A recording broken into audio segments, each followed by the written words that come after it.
Welcome. We're going to talk about the Resolute or Quest, depending on what brand you're looking at here, new system. I'm Mike.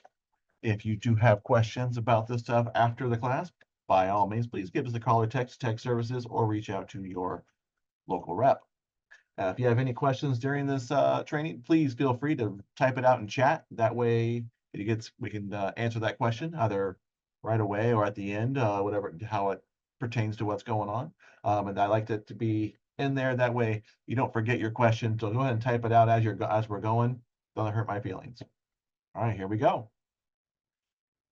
Here's a quick little picture of what it looks like.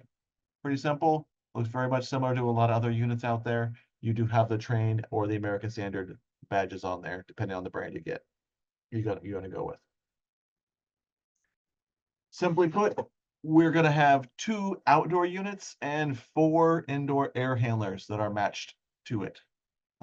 2 outdoor units are going to do, as you can see, I'll get the highlighter out here. As you can see here, highlighter. We have a 3-ton unit that can do both 24,000 2-ton and 36,000 3-ton capacity. And we have a 5-ton unit that can do both 48,000 4-ton and 54,000 pretty much 6-ton capacity as well. So we have 2 outdoor units that will match up to 4 indoor units. Makes it nice and easy, less materials to keep on hand to keep you stocked and ready to go. Simplifies things. It's all done with dip switches, and we're going to go over that today.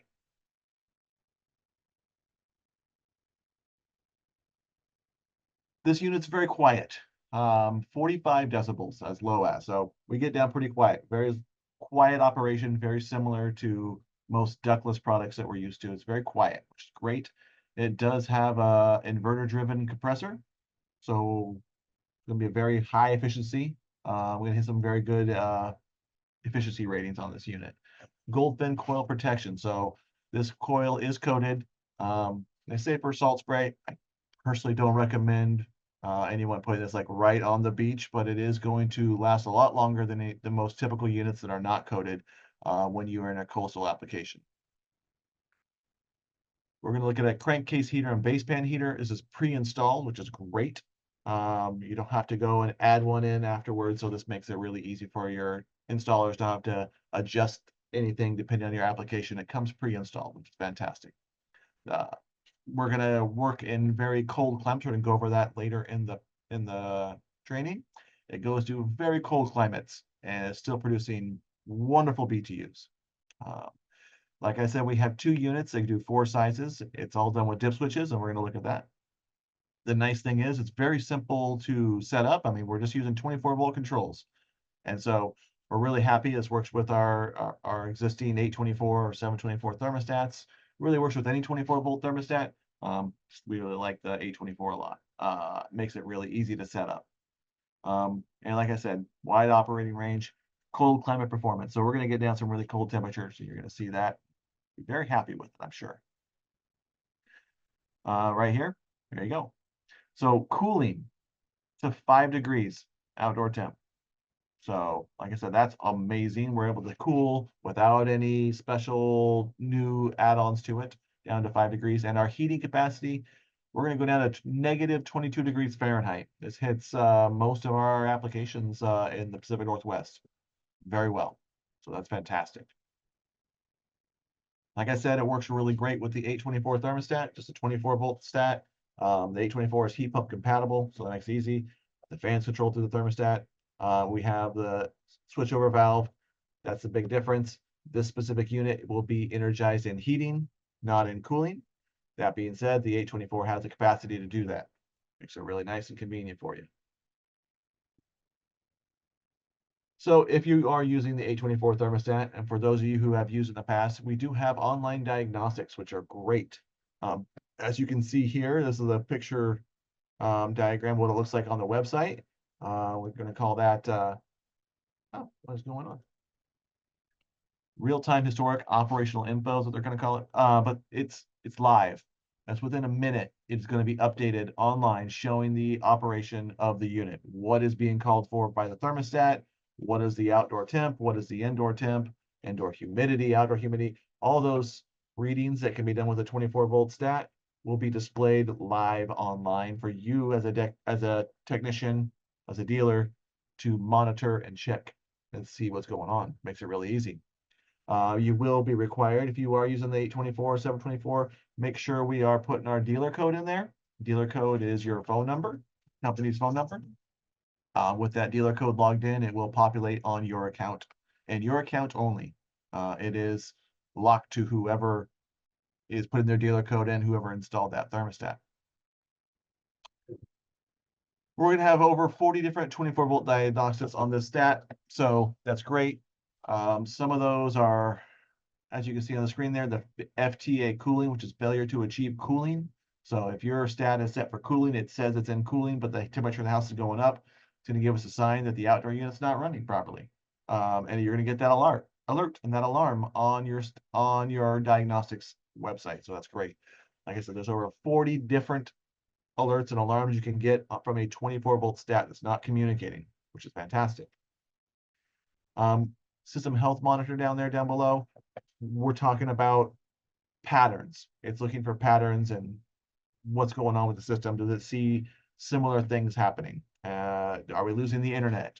Are we maintaining temperature in the space? Those kind of things. We're looking for patterns, and it tracks that for you, so you can really see if someone's having trouble with their system working properly or not, without having a fully communicating system. It's a really great, wonderful tool for any technician or dealer to use and utilize. We've had questions about zoning on this. Can you use zoning? Yes, but you're going to have to go with third-party zoning. You're going to have to go with Honeywell zoning. Training American Standard zoning is not going to function properly with this unit. But this unit will work just fine with Honeywell zoning or equal products. Remember that zoning is advanced design, system design. Let's be careful. You can't just do whatever you want with it because it's zoned. There are still rules you got to follow with all zoning systems. We're going to have minimum airflow, so don't want to bypass more than 30% total airflow because you're going to start freezing up your coil or overheating your coil, right? So we don't want to bypass too much. So you still have to manage your zone sizes properly. If your zone sizes are not properly zoned, if you have 1 6-inch run as a zone, that's not going to function properly. And you're going to have upset customers as well as an upset system. So we don't want to do that. You must always manage your air properly and size things accordingly. This unit will be installed in locations that have code requirements requiring it to be off the ground, right? So snow legs, pump ups are required still. It's a heat pump, so we're going to have water dripping off this thing. We got to make sure it's got a place to go. As you can see here, we got some demonstrations. There's not one way to get it off the ground. There's multiple ways. Gensco has a variety of options for you to help you utilize that and make that happen. There are some holes in the bottom, as you can see here, of the unit is looking down in the bottom, and you can see the base pan heater there in blue. So like I said, pre-installed. There are plugs that are in there. So make sure that you remove those plugs when you are installing this on pump ups. It's got to have some place for that water to drain off. So you got to pop those out. There might be some applications where you don't want to drain directly where you are in certain parts of the world, and so they have plugs in there where you can then install a drain to run off to the side. The problem with that is if it's in a place where you're icing up, well, you could freeze that drain line. So most applications we're going to have, you're not going to be running that drain to the side. You're going to be just taking those plugs out. The clearances on these units has been updated since initial ship. They now have tightened clearances to make these units fit in much more convenient locations. As you can see here, depending on the side of the unit, you're going to be anywhere from 4 to 40 inches. If we look at it this way, you have 4 inches to the back or 4 inches to the left here, the coil side. If you're looking to the control panel side, you're going to need minimum 12 inches, although local code may dictate that be greater. And then the front where the fan is, you're going to need at least 40 inches, 40 inches above as well. Now, this is an example here when you just have one obstruction. As we see here, when we add multiple obstructions, as you can see by the capital letters, it could change what your minimum clearances are, the lowercase letters. As you can see here, if we have an obstruction on just the back, B, our clearance to the back is 4 inches. If we have obstructions on A, B, C, and E, well, that now changes to about 6 inches. So we also have different clearances on the other sides. So when you add in multiple obstructions, it can change what your clearances are. So please pay attention to that. Always reference the installation instructions. I will warn you this though, some of these units do come with outdated installation instructions. The factory has updated them since some of the products have shipped. And so I do highly recommend that you check with either AS DealerNet or Drain Comfort site to have the most up-to-date installation instructions. You can also find those on Gensco Custom. But as you can see here, there comes to some very unique restrictions depending on the application. Here we're talking down the bottom part here where it says BDE, but you're looking at this height of B has to be less than the height of D. We're looking at the height of the unit versus the height of the restriction. There are some applications where you just can't put it. When you are putting this unit underneath a deck or underneath anything, that does change what our minimum requirements for distance off a wall or off of any other obstruction can be.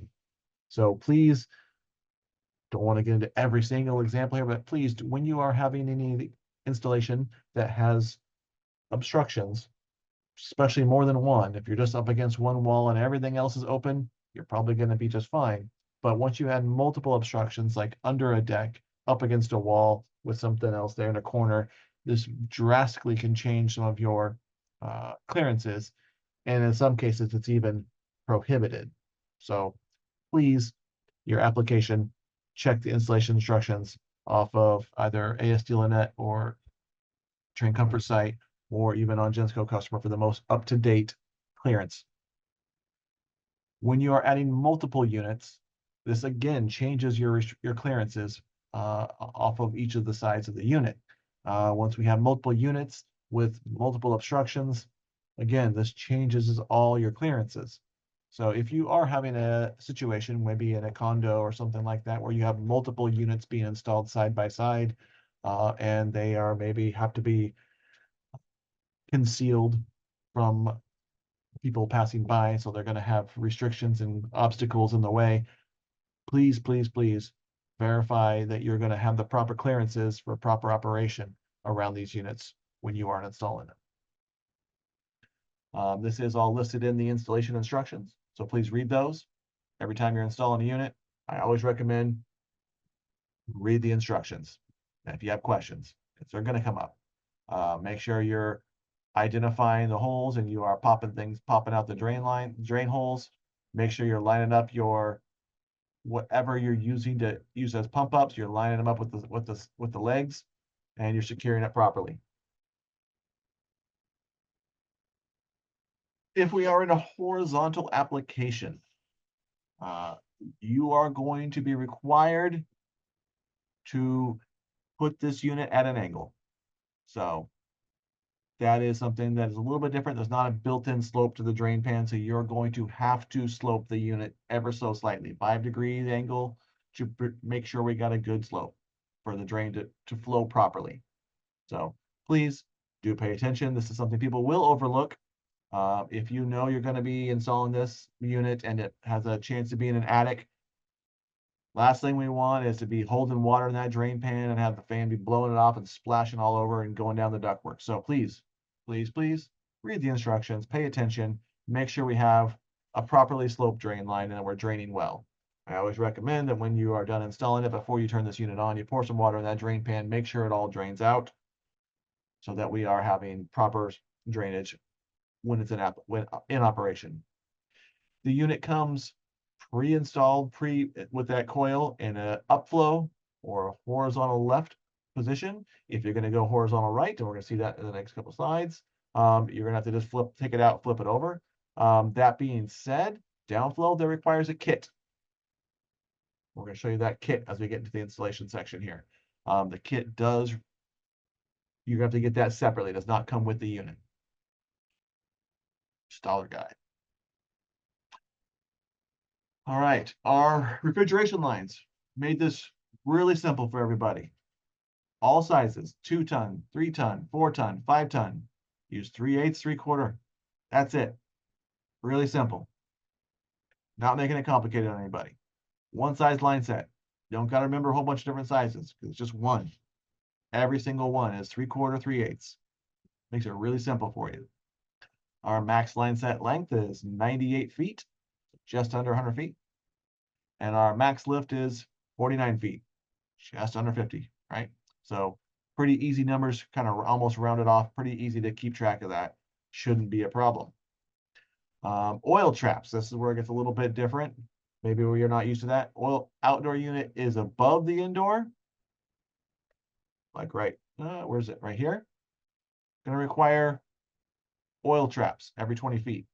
If your indoor is above the outdoor, like here, require traps, oil traps every 30 feet.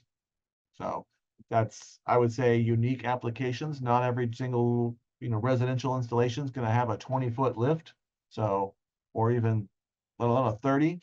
That's a little bit unique, but if you are in those unique applications and you don't remember, well, how often is it? You can always call tech services. But please read the installation instructions. This is listed in there.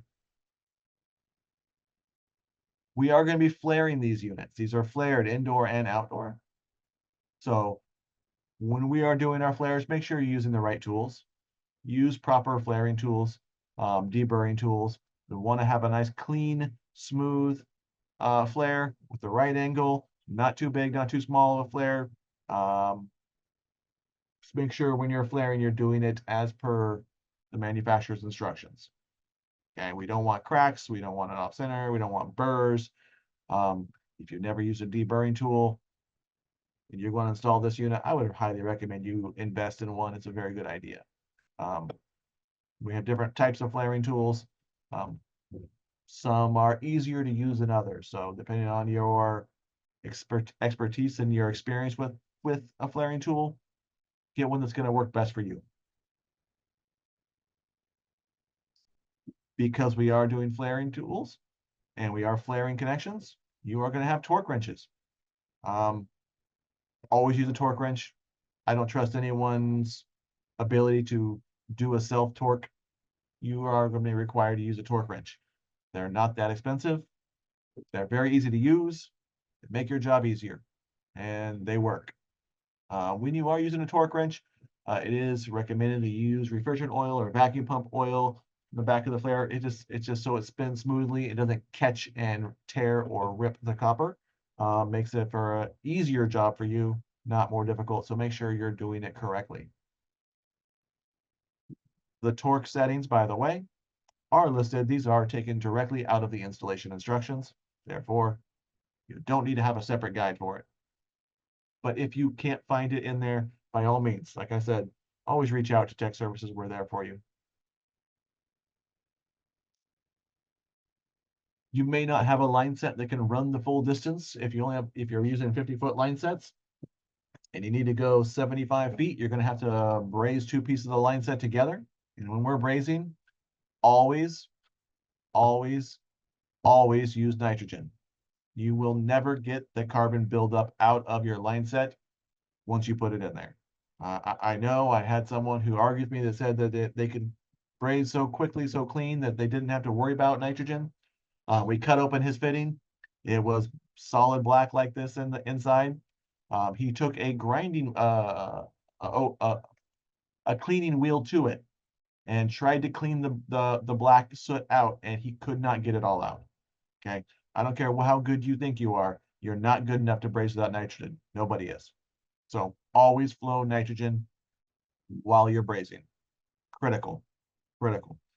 We don't have filter dryers. We're going to go over that later. We have screens, and you will destroy this unit if you braze without nitrogen. And that will not be covered under warranty if you destroyed it. Here's a picture of our strainers. There's a lot of them. We're not using filter dryers. We have built-in strainers all over the unit.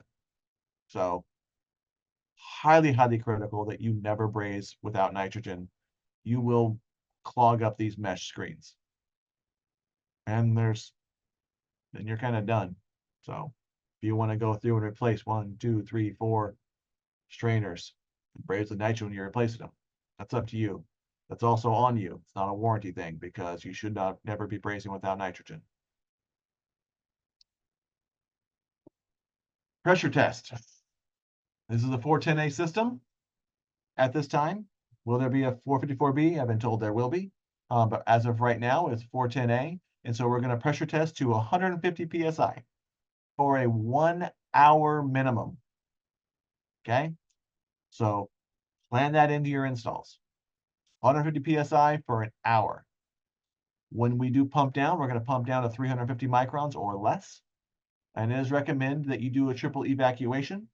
If you don't know what that means, you're going to pump it down 1500 microns. Then you're going to break that seal with nitrogen and nothing else. So you're going to pump down again to 1000, break that seal. That's you're going to pump down again. And you keep on pumping that and do that till you get it down to 350. Okay.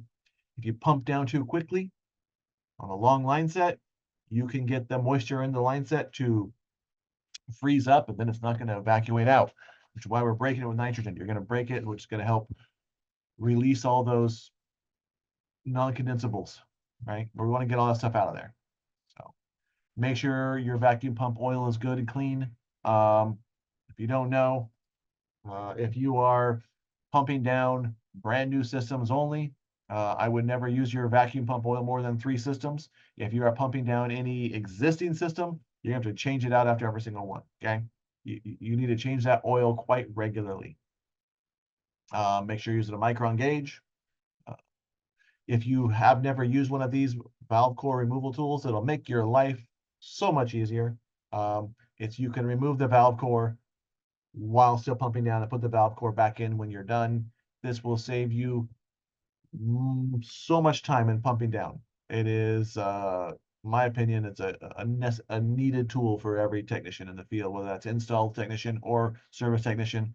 It is just a mandatory tool. It makes your life so much better.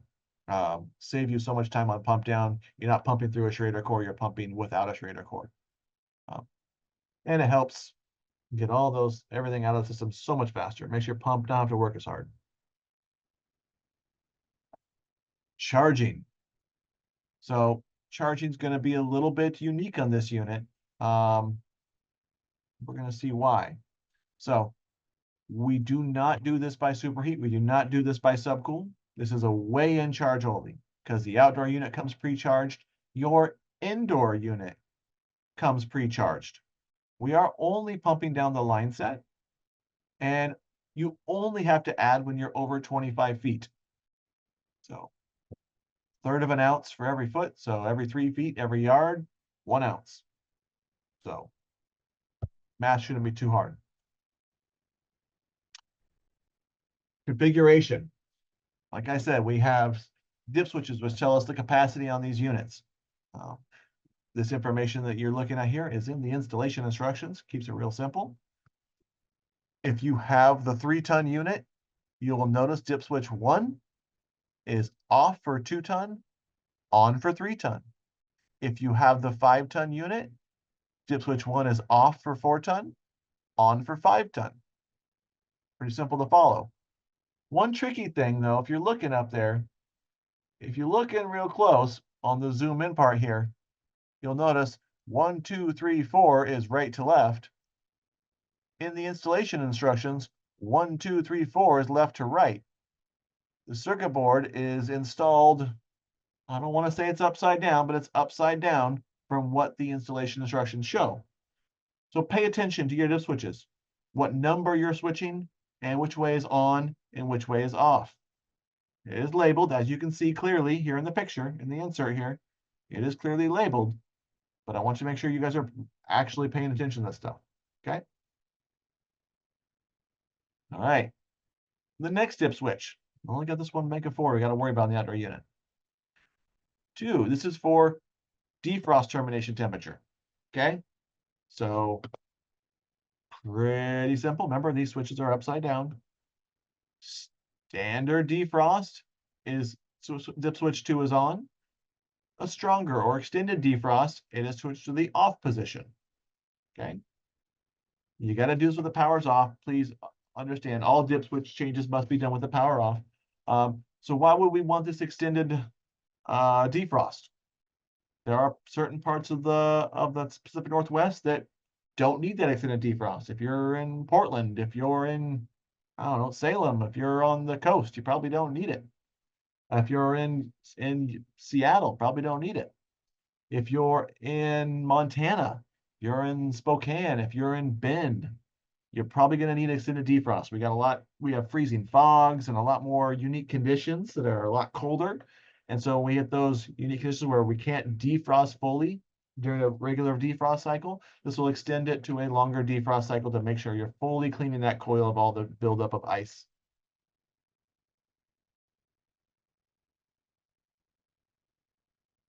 So it does use, it's not just a timed defrost, it's using an intelligent defrost.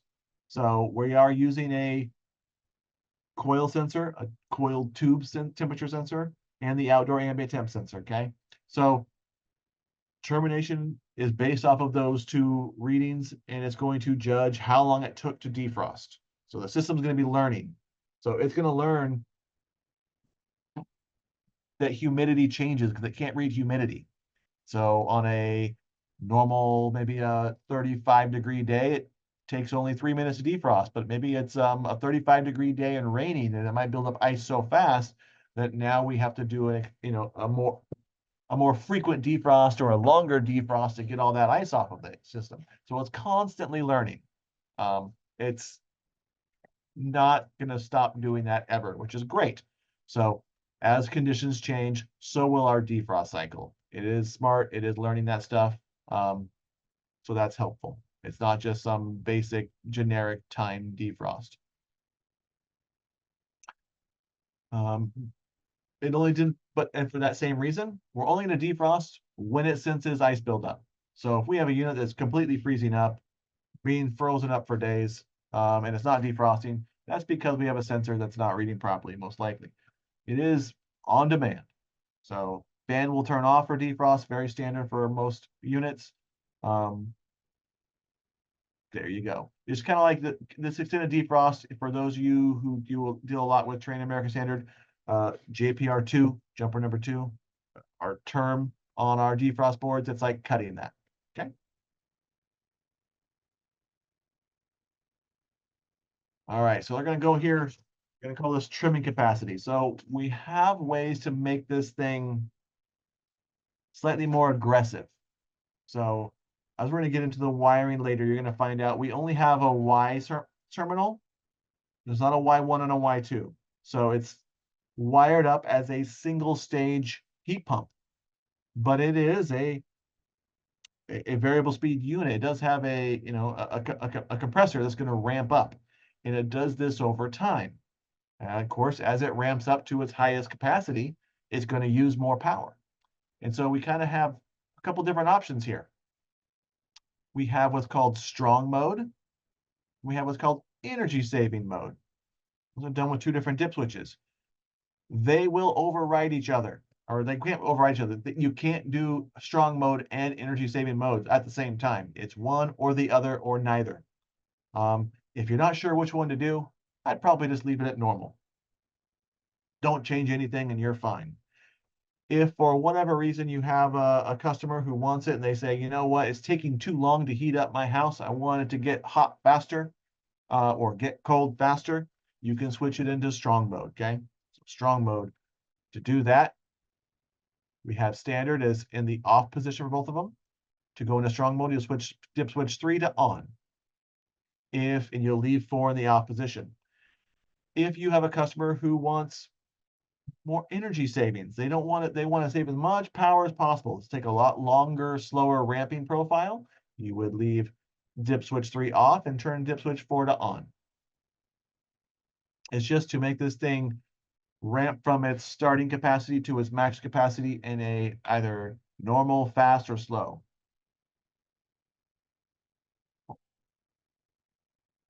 So as I just said, the compressor is going to get to high speed faster if we're in strong mode. So you're going to run a slightly higher condenser pressures and slightly lower evaporator pressures. So it's going to get a hotter indoor coil or a colder indoor coil, depending on if we turn this strong mode on. It will use more power, and it will slightly dehumidify a little bit better and get a little bit better delta T on our heating mode. So we are going to have, like I said, a hotter coil in heating and a colder coil in cooling, but it is going to use more electricity. Some customers are okay with that. Energy saving mode, we're going to take a lot longer to get to high speed. So it's going to ramp up slower. So it'll spend more time running those higher efficiency speeds, which may not have the same capacity, right? Um, we're not going to run as high of pressures and heating, so it won't be as hot of an indoor coil. It's not going to run as low of pressures and cooling, so the indoor coil is not going to be as cold, so it's not going to dehumidify quite as well. Is it going to cool their house? Yes. Is it going to heat their house? Yes. It may have longer run cycles, though. Higher efficiency, less power consumed, and it'll be running quieter as well. Low ambient cooling. This is pretty cool. It's going to run with just fine out of the box with no low ambient cooling kit. And you're going to maintain a lot of all your full, not your full capacity, but you're going to maintain most of your capacity throughout, all the way down to, like I said earlier, it'll run in cooling down to 5 degrees outdoor. But look at this. I mean, you're running at 50 degrees outdoor. You're still cooling. You haven't lost any capacity. That's pretty awesome. In heating, we're going to run down, like I said, down to negative 22. You'd start to lose some capacity once we get down below 5. But really, you look at 47 degrees, 38,000 on this 3-ton unit. You go down to 5 degrees, you've only lost 8,000 BTUs. We're just, we're running at 2.5 tons at 5 degrees outside on a 3-ton. That's pretty awesome. Down at, once we get down here in the negatives, we start losing some of that capacity, but it's still running. It's still trying to cool. Or trying to heat. Apologize. So we're gonna look at some graphs. Everyone likes a good graph. Just remember this. Blue is the new Resolute Quest. Purple is going to be a standard 15 SEER heat pump with a GAM5. Okay. In this example, the return air temperature is 75 degrees Fahrenheit. Here's our heating capacity of a 2-ton unit. Blue is Resolute. You'll notice they both start here at 70 degrees outside. They're equal. And as it gets colder out, you can see the standard single stage 15 SEER heat pump loses capacity until we get down to -5. We're at 9,200 BTUs. And once we get below that, the defrost board shuts it off. It won't let it run when we're below 12 degrees, down here, these temperatures, below -7, I think. While the Resolute Quest will continue to run, and look at this. I love this right here. From 40 degrees on at 2 tons. This is a 2-ton unit. We're running at 2 tons all the way down to -5. And now we start to lose some capacity. It's really incredible. That's what the advantages of having a variable speed compressor. It gives it that ability to do that. We look at a 3-ton, very similar, slightly higher capacity on it, starting at 70 degrees on a single stage 15 SEER unit. But right here, as we're running, we maintain that from 55 degrees all the way down to 20. Really, we're at pretty darn close to 3 tons of cooling, or sorry, heating. Apologize there. 34,000 BTUs. We slowly start to drop. We're at -5. We're still at 25,000 BTUs. Still have over 2 tons of cooling or of heating. Getting tongue-tied today. Apologize. All the way down to -22. We're still at 18,000 BTUs. The 4-ton, very similar. Again, I'm not going to go over all this with you line by line, but you can see the advantages of having this variable speed compressor. And here's the 5-ton.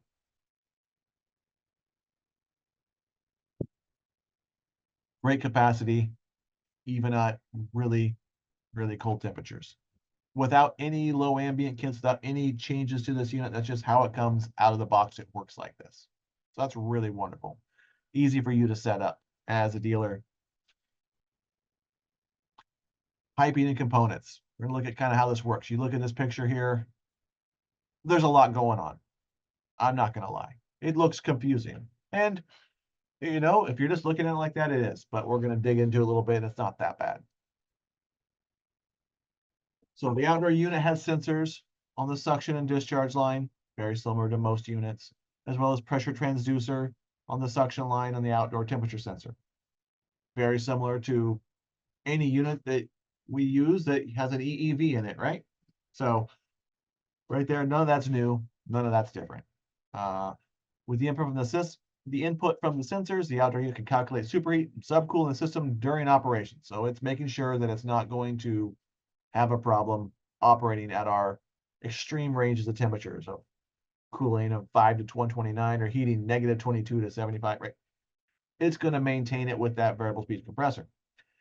It uses the measurements as well as runtime and the ambient temperature to determine compressor speed. So it's going to adjust based off of the current conditions, which is fantastic. But you're not having to change that or set it up. It does it internally. This is great. So this is a two-stage cylinder and which is enhanced by vapor injection inverter compressor. Don't need to get too crazy into this. It's going to work under extreme conditions, and it's designed to run like this. So that's great. We do have a lot of the same parts that you would have in any other unit, right? We're going to have things like a switchover valve. People call it reversing valve, switchover valve, SOV, right? We're going to have that. High pressure cutout, right? We're going to have pressure sensors, low pressure switch, transducers. We're going to have solenoid valves. We're going to have EEVs, right? We're going to have a lot of the same stuff. Compressor. Some things you may not be used to, right? Accumulators. We want to make sure we're getting vapor into a compressor, not liquid. All right, we're going to have a separator. Like I said, we want to make sure we're getting liquid into liquids and vapors in vapors. We're protecting the unit. Makes it a lot easier to use.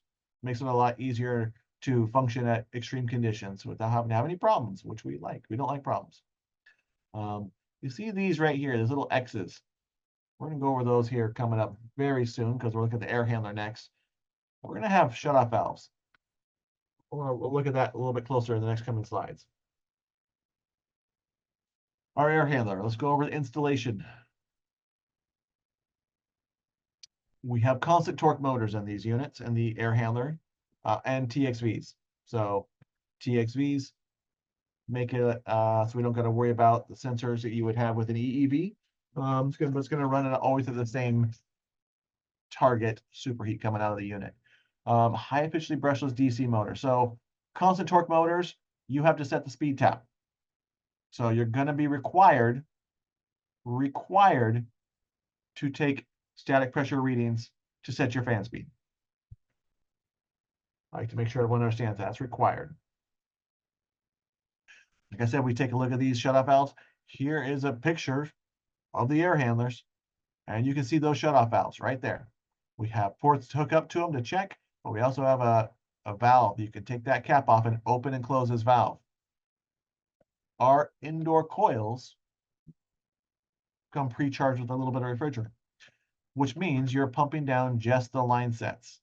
Now, the tricky part here is you are not pumping down through a coil.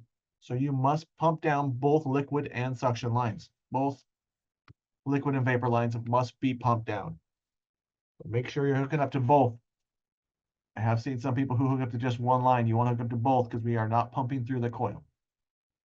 Like I said, the indoor unit is charged with refrigerant. So line set is the only part of the system that needs to be pumped down. That's going to speed this up for you. It's going to make your pump downs very easy and very quick. Okay? It also can make your pressure tests very easy.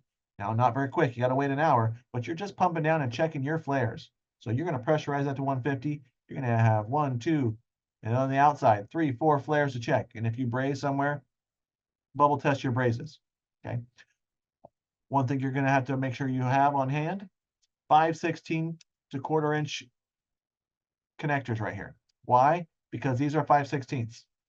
And everyone's hoses that I know of are 1/4 inch. So you're going to need the adapters. If you've worked on any other brand of ductless system other than Mitsubishi, then you've already got them. Pre-installation. This part always gets me. I'm always surprised when I get calls from people. First thing you should do before you install this thing, you're going to unbox it and you're going to check for damage. If you don't do that, I have little sympathy for you. Please always check for any damage to the unit. You should be checking every single unit as soon as you unbox it. Indoor, outdoor, I don't care. I know I always personally spun every single blower. I would take an outdoor unit, open it up, and I'd spin that blower fan by hand. Every indoor unit, every air handler, every furnace, I would open it up and I'd spin that blower wheel by hand. Look for any damage, look for scratches, look for dents, look for anything that looks out of place before you install it. Before you install it, check with your installation instructions. Know your codes and regulations, your local codes. Not every single county or jurisdiction is the same. Double check your clearances before you go and install it. No one likes to get something installed all set in place and then find out it doesn't have the right proper clearance. Make sure we have adequate room for drainage. If you need to put your air handler on its side in a horizontal application and you don't have enough lift to get proper drainage out of that unit to the outside, you need to know that before you install it.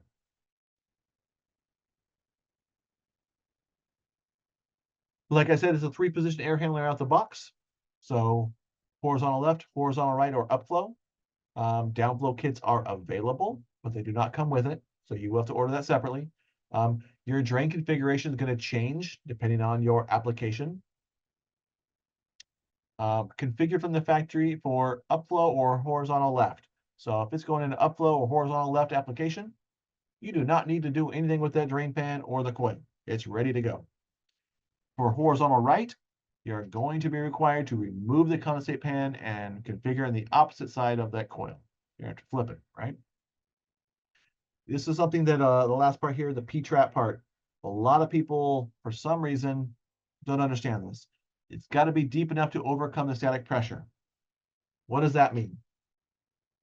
A standard P-trap or R-trap that you would buy that is pre-built and pre-shaped, they have a 3/4 inch trap. That's it. Your trap depth must be double your static pressure. So if you're pushing 0.5 static, you're thinking, hey, that's good, but it's not bad. And I would agree, 0.5, not bad. Problem is, you need a 1-inch trap. Otherwise, it's going to blow it out or suck it out. It'll actually suck the water up. So your trap is required. This is physics. Your trap is required to be double whatever your static pressure is. So keep that in mind. There are some traps you can either make your own. You got those clear view traps that are about like 3 inches deep. Yeah, great. Do what you need to do to make sure your trap is appropriately sized and configured. The downflow kits, pretty simple. We got 2 of them, one for the larger units, one for the smaller units, okay?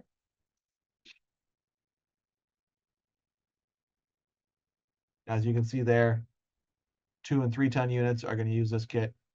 4 and 5 ton units, this kit. Nothing too complicated there. We've only got the 2 kits. We do have heat strip options that you can put in their air handlers. 5, 8, 10, 15, 20K. The air handlers, you have 4 air handlers, a 2, 3, 4, and 5 ton models. Please understand, you're not going to put a 20 kW in a 2-ton air handler. It's just not designed to work in there. So they are rated certain ways. So let's take a look at that, right? 2-ton goes a 5, 8, 10, 3-ton, 5, 8, 10, 4-ton, 10, 15, 20, 5-ton, 10, 15, 20. That's where they're allowed to go. So make sure that the heat strips you're ordering will go inside that air handler appropriately. It's rated for that unit. They are quite simple and straightforward to install. You're going to open the unit up. In this case, makes it easier. I always did this before I installed the air handler, either in the garage, in the attic, in the crawl space. Put your heat strips in ahead of time. Excuse me. Makes this a lot easier on everybody. You'll open up the cabinet, open up the blanked off panel, which is where the heat strips go, and you're going to slide them in there. As you can see, there's little holes that go in the back. You're going to put it back together, screw it all down. You're done. Not that complicated. Our fan settings, like I said, it is going to be required, a requirement to check your static pressure. We put this little diagram together here to show you how to do that. You're going to measure before the coil, after the blower, total static pressure. Filter's right here. So we're measuring after the filter, but before the coil, after the blower. Simple. You'll get two numbers. You're going to add them together. That gives you your total static pressure. Okay? Depending on your static pressure reading, will tell you what your fan speed is. Notice here, if we're on tap 6 and you have a 0.3 static, you're moving 1640 CFM. If you've got a 0.7 static, you're moving 1330. If you've got a 0.9, you're only at 1100. So depending on what your static pressure is going to tell us what our airflow is. And you have to have the rated airflow for your unit. So if you've got a 4-ton unit, you're blowing 0.9 static on tap 6, you're only moving 1100 CFM. You are nowhere near enough for that 4-ton unit.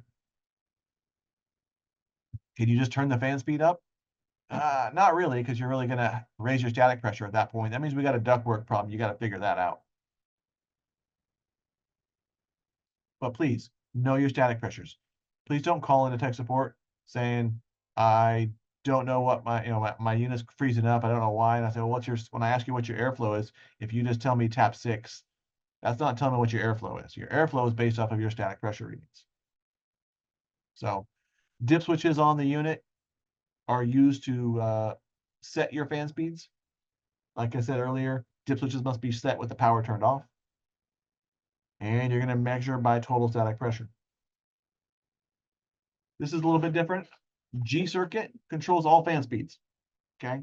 So you can just give it a call for fan only to set this up. You don't need to be running and cooling to set your fan speeds. Okay. Just give it a G call when you're trying to set this up.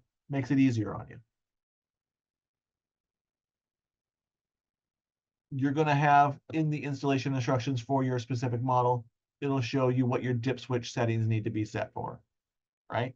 0 is on, 1 is off. They're marked not on and off, but 0s and 1s. So please pay attention to that. It's a little bit different in that sense. It's just written up in a funny way. And if you're confused, by all means, call tech services. Blower off delay. This is kind of a little bit, could make some people kind of scratch their heads a little bit. It's 3 minutes and 15 seconds. If your control, your thermostat has a built-in time delay, it's going to stack. All right, so if you've got a built-in 90-second delay on your stat, it'll run for 90 seconds. And then when that shuts off, it's going to run for another 3 minutes, 15 seconds. So you're going to have 4 minutes, 45 seconds of blower off delay after the unit turns off, if that's the case. Just a heads up, don't be surprised. When the fan's running for 5 minutes, after the unit turned off and your homeowner's confused and you're confused, that's why. And as I said now for the 3rd time, power must be off when adjusting your dip switches, okay? So you can't change it on the fly. You can't just be flipping dip switches to change the fan speed. You gotta turn it off every time. Dip switches are right here on the board, 2 banks of 4. Make sure you're following the instructions. You'll notice that for some reason, these ones really go up high. They show up to 1 inch, but not all fan speeds can be run at 1 inch of static pressure. Depends on your model. Here's a 2-ton air handler versus a 3-ton air handler. You'll notice that where their cutoffs is different, right?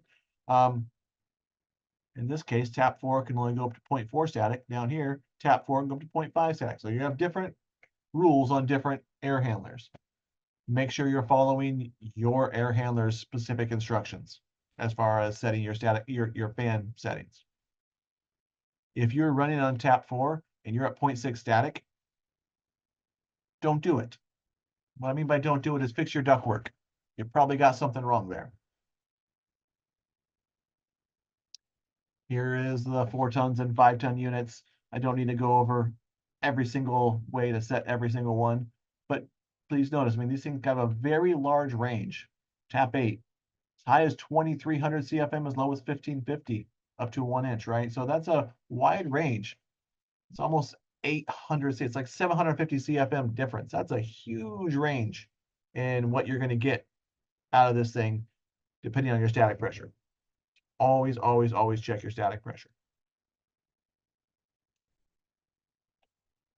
Again, it's all set up through your dip switches. Banks 1 through, you got 1, 2, 3, 4 taps to set your fan speed. And that'll tell you what your tap is. Wiring up, low voltage. I think it's really simple. Some people sometimes overthink it, so let's just look at it real quick. You're bringing in high voltage power to your indoor unit and high voltage power to your outdoor unit.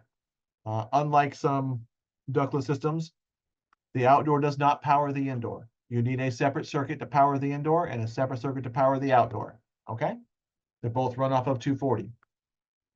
So important to know, you are going to need 2 circuits, one for the indoor, one for the outdoor. Low voltage from your stat. They're showing this way. Please understand that just because the Y terminal does not land on the indoor doesn't mean it can't go through there, right? We can go to the indoor with the Y, wire nut it to the outdoor unit wire, stat wire, and then go out there. There's just no place to land it on the indoor, no need to, because we're just using that G signal. So in this case, the indoor unit is going to get the OB. Remember, we're a B because we energize in heating, goes to the indoor unit from the stat. W1 for heat strip operation is going to go to the indoor unit from the stat. A little bit confusing here for some people. They see W1, they want to run their outdoor unit X2, their defrost to the W1. There's a separate defrost, and we're going to go over that here. R is going to go to the indoor unit, common to the indoor unit, fan to the indoor unit. The outdoor unit is going to get the Y signal. It's also going to get the OB, the B for reversing valve signal. It's going to get R, it's going to get common. And then here's the one little difference here. A D for defrost is going to go from the outdoor unit and land on our indoor air handler because it's a matched air handler that's going to have a D terminal on there as well. Okay? So here's our wiring. If you get confused, if you forget, and you can always call tech services, we will literally text you a picture of this. We don't mind, it makes it easy.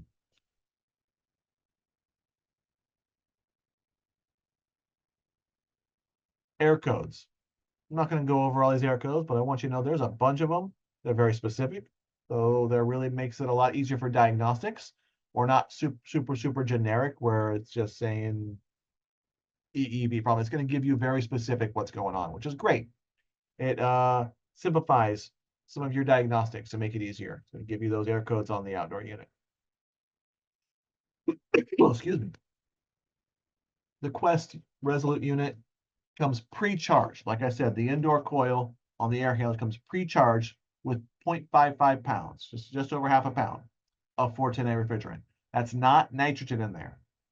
So we want to pump down the line set. When it's in a vacuum, you can add your charge for whatever the extended line set is beyond 25 feet, and then you're going to have to open up the service ports on the indoor and the outdoor.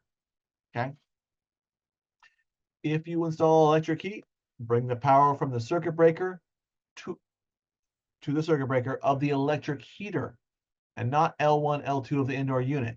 They have a separate L1 and L2 that's where the power is. You're going to bring it to the heat strips, okay?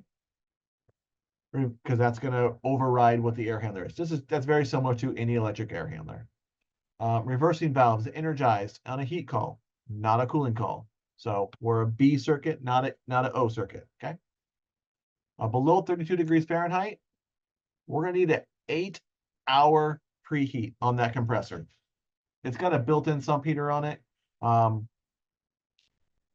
say this, that this is very typical for any ductless system, right? We're going to want to preheat this thing.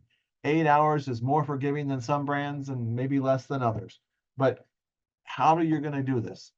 I would say make it a 2-day install, or if you don't have time to, you need it on the same day and it is going to be cold weather outside, please, please, please set your outdoor unit and get it powered up immediately. If you do that in the first hour of your day, by the time you get to the end of the day, it's been powered up all day. It's got 8 hours. And then you can turn it off, set your dip switches, turn it back on, and then you're ready to go. So people who tell me, well, I don't have 8 hours to sit around at the end of the day, I don't want to be here till midnight. I would agree with you. I wouldn't want to be there till midnight either. There's no reason you can't power it up high voltage and just, you can run your low voltage later. You can run your line set later while it's powered up. You can have it powered up while you're pumping down.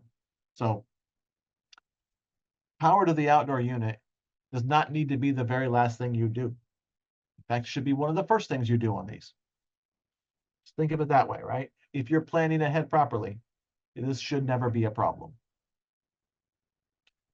We do have some helpful information on Gensco Customer. Everyone in here, you signed up. Therefore, I know you have access to Gensco Customer.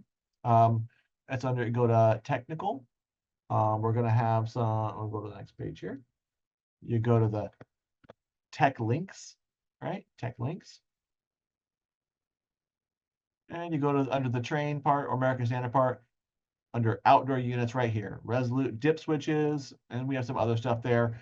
As we get more information on this stuff or build new tech tips, which we are doing on a regular basis, we're always, when we get calls on a certain topic repeatedly, we'll create a little tech tip like this where you can then just go and download that and have that at your access at any time to make it easier for you.